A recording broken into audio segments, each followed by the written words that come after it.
the Bre-X Minerals scandal. We're talking about a tiny penny stock. I mean, we're talking fractions of a dollar here. Right. Exploding seemingly overnight into a multi-billion-dollar gold mine.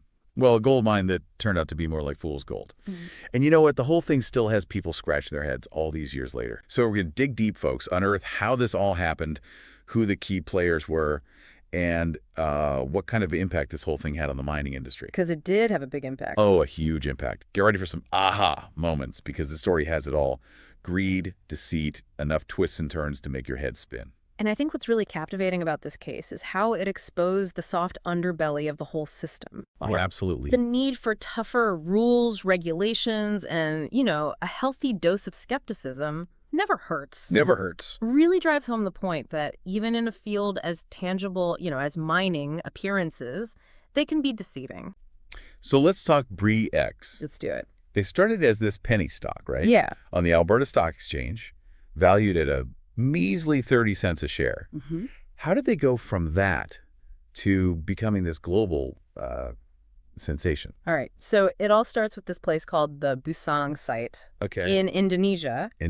Bre-X, led by this guy, CEO David Walsh, they acquired the rights to this site back in 1993. Okay. Now, Walsh, he wasn't a geologist. Okay. He wasn't an engineer. He was a stock promoter. Right. This guy knew how to drum up excitement. Oh, so he knew how to get people to buy. Oh, yeah. He was good at attracting investment. That was his... So we've got this charismatic CEO. Yeah. We've got this potentially lucrative mine in Indonesia. Right. What kind of people did Walsh bring in to handle the actual, exploration? Well, that's where John Felderhoff comes in, a geologist known for spotting, let's say, opportunities. Okay, opportunities. And then there's Michael de Guzman, the man who claimed to have struck gold. Hold on a second. So de Guzman, he starts feeding these increasingly optimistic gold estimates to Walsh and Felderhoff. Okay. First, it was like 8 million ounces. 8 million. Then it jumped to 40 million. Oh, my God. Then he just goes for it. A mind-boggling 100 million ounces. 100 million? And with every single one of those announcements, Bre-X stock went through the roof. So it's like the bigger the lie, the more people buy it. It's more than that. You got to remember what we talked about earlier, right? Gold, it represents security. Right, stability. Exactly. So Bre-X, they come along with this promise of just unimaginable riches. Yeah. It played right into that very human desire. People wanted to believe it. And don't forget, this was the 90s. Oh, yeah. The dawn of the dot-com boom. Back when taking risks was practically rewarded. Right. Getting in early on the next big thing, that was the name of the game. Exactly. Bre-X, they were in the perfect position to capitalize on that gold rush mentality. Absolutely. They even did a stock split.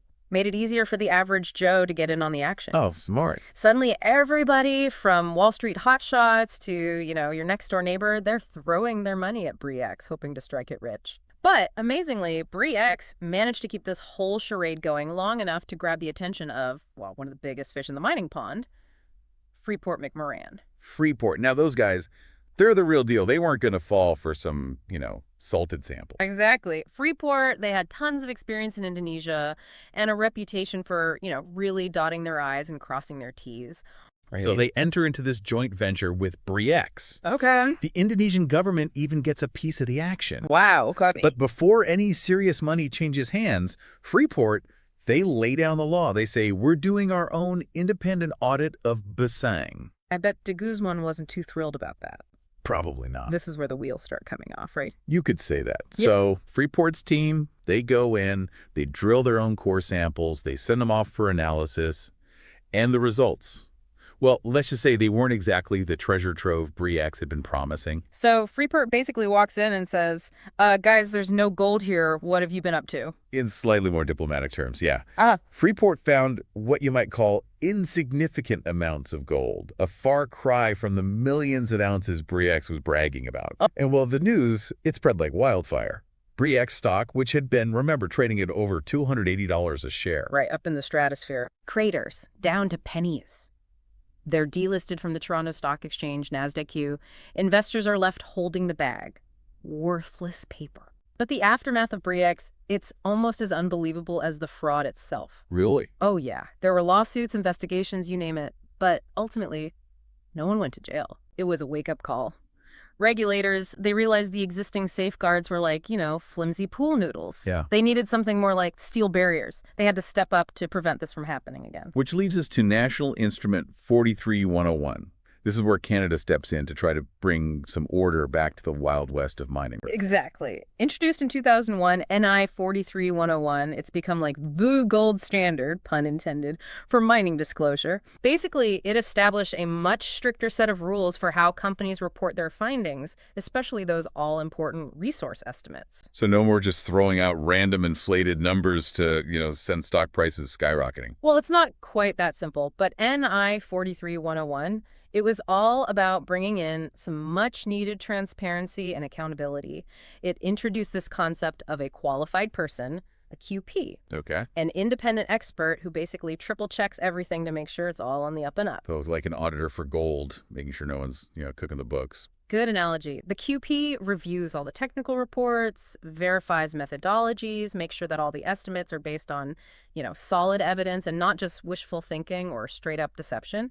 My name is Ricardo Valls, and I am inviting all geology enthusiasts to discover a treasure trove of geological knowledge at my Valls Geoconsultant YouTube channel. As a professional geologist with over 41 years of international experience in the mining industry, I offer a wealth of high-quality, informative videos that bring the fascinating world of geology to life. From beginner-friendly explanations to in-depth explorations of complex concepts, I provide content for geologists of all levels. I cover a wide range of topics, including rock formations, plate tectonics, mineralogy, and even the application of artificial intelligence in geology. My clear, concise presentations make even the most challenging geological concepts accessible and enjoyable. Whether you're a student, professional geologist, or simply curious about Earth's processes, my channel is an invaluable resource. Don't miss this opportunity to enhance your geological understanding. Visit my Valls Geoconsultant channel today and subscribe to stay updated with my latest videos. Join our community of like-minded earth science enthusiasts. Your journey into the depths of geological exploration starts here. I think these videos are brilliant, and I'm sure you will like them too. Please like, comment, and subscribe.